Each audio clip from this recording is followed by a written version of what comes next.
Hi, this is Jim Obermeyer, and today's golden moments are in my art studio, which is in my finished off garage.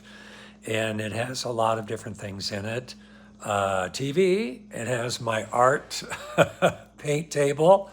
But what I'm working on now is the Grand Canyon, and here it is.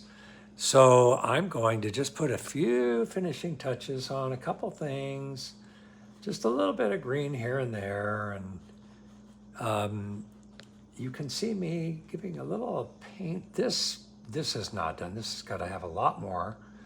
You know, it's in layers. Painting is always in layers, and it's like kind of like life in that way. You know, life is in layers, really, or seasons. How about seasons?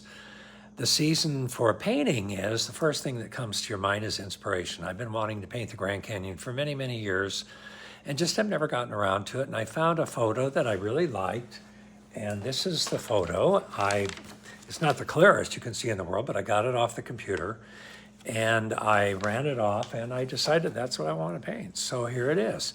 And this painting has in it a lot of depth. It has the sky, which is kind of a rainy sky like it is here outside right now where I live.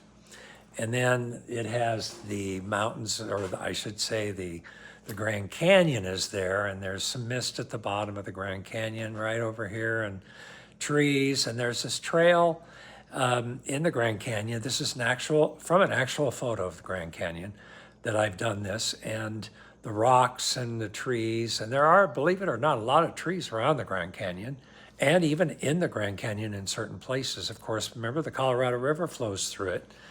But I really enjoy this. I enjoy painting. I've done so many in my art studio. If you can look behind me, you can see one of my very first paintings for class that I did, for my first lesson from the famous seascape artist Violet Parkhurst.